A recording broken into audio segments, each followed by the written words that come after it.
Hi, this is chapter 3 of Gold Cord. It's called To All Meeting of His Wishes.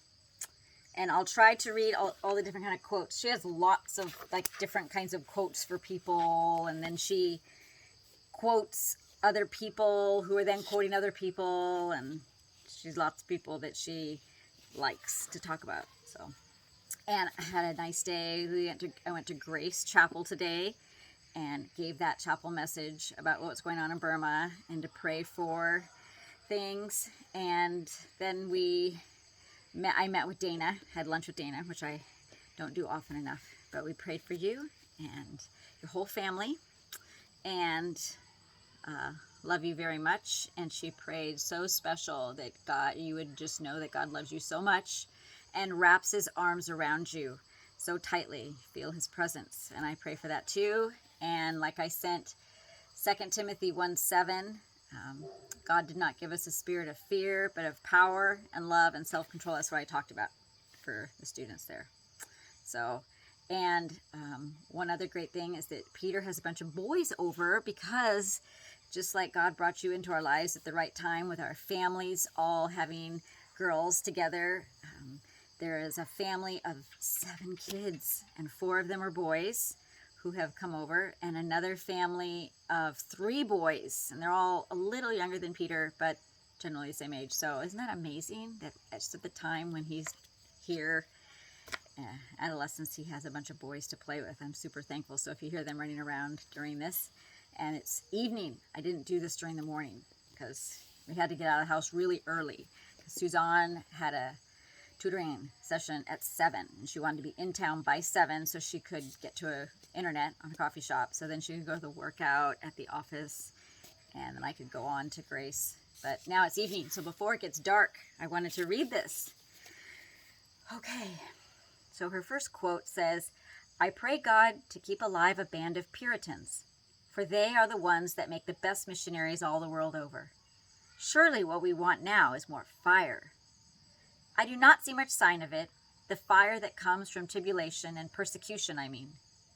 Would that the Union, which is the Cambridge Christian Union, had not such an easy time of it now. Let us promote a foreign campaign again. Where are the prophets with the vision of the world's need? Let them arise and call the movement to go forward." Next quote, "He himself, in the singleness of his purpose, stripped his life with something of sternness of all that was superfluous or unrelated to the work at hand." Next quote, "His subordination of all things to the single aim was absolute." Next quote, "Better 1,000 times effective peculiarity than ineffective ordinariness."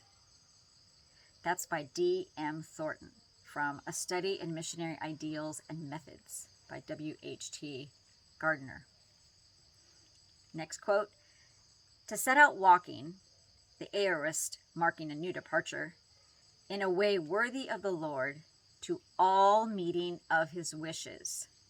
Colossians 1:10, which is how she titled this chapter. And then Bishop Moule from Colossian Studies has this poem. "Renew our force, O Lord, that waging a tireless war against the foe, we may together forward go, undaunted by his angry raging. O Spirit of power and love, enfold us. O valiant Spirit of discipline, turn thy bright face on us and shine, and shame our dullness and uphold us. Thou hast not given the spirit of fear. The word is strong, be of good cheer, and thou art here." And that, now I just remembered, is how I came to choose that verse, 2 Timothy 1:7. I read this last night because I was going ahead and trying to figure out what I could say to the students at Grace. And I read that and realized that was the verse. And then I also sent that to you. I know, you already got that. But anyway. Okay, there's a big airplane over there. Big aircraft, not our little airplane. Our little airplane might fly over too. Zach Loving, this family of boys, from Alaska who have trained Kit to be the pilot, who is now not just a private pilot or got an instrument rating or what's the next level? He's an instructor. Can you believe Kitakun is an instructor now? He passed everything. He's an instructor. And anyway, Zach said he might buzz over the house today. So we'll see if that comes up while I'm reading. But that aircraft right there reminds me of the tragedy of bombing in Burma right now and how the kids look at planes now with fear. And airplanes are great. I love airplanes. And now they've got this association with terror. I hate that. It's a lie, you know. The devil just corrupts things. We make things, and they're good things, and then they get corrupted. So,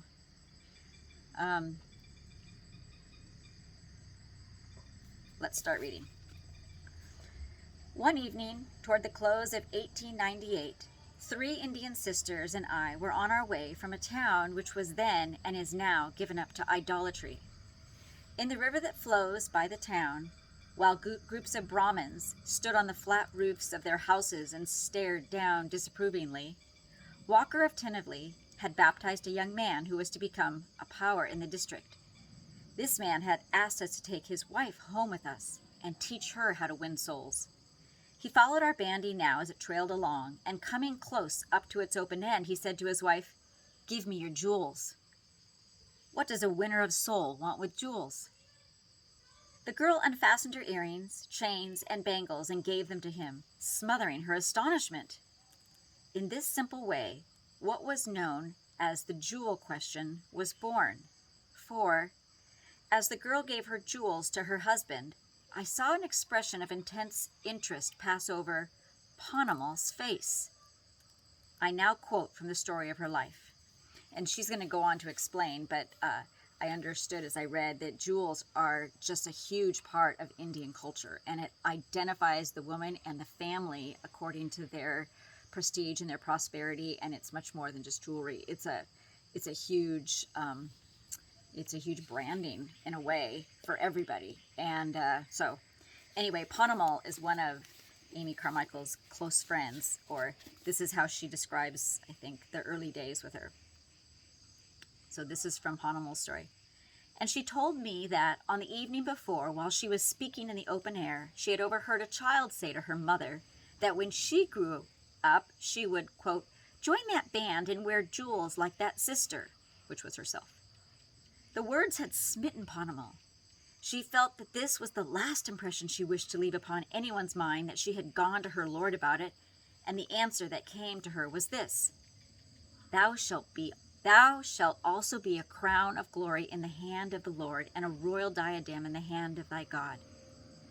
She did not argue as to the meaning of these words. She saw in a flash herself, unjeweled, a marked woman among her own people, an eyesore, an offense for not having jewels. And for the joy of the thought overwhelmed her. Not so to the Lord her God. When we went home, she took off her jewels. How minute, how inoffensive the words appear now, set down in one short sentence, but every syllable in them burned for Panamal and for us who stood with her. A few, very few, but to the startled and indignant eyes that watched, it was ominous. Inebriated with divine love, eager to forsake and defy the spirit of the world, stripped themselves of every weight, that they might be the less laden, run the race that was set before them. One who had a long struggle with herself told me that she had never gone to sleep at night without her hand on the gold chain she wore around her neck. If I had loved my Savior more, I should have loved my jewels less, she said. The last to do this difficult thing had a hard time afterward. She was taken from us by her people and suffered many things. She was, in fact, slowly done to death by her, quote, Christian husband. None of us touched on the subject except when privately asked what we felt, but it was impossible to speak without seeming to allude to it. How vividly, as I write, an afternoon meeting in a church in the country comes back to me. The place was full, for we were in the middle of a mission, and to the Indian Christians, meetings are a sweet delight. Before me sat rows of women, and, the village being rich, the lobes of their ears cut into large loops, laden with ornaments. But to me it had been given that day to look upon Christ crucified.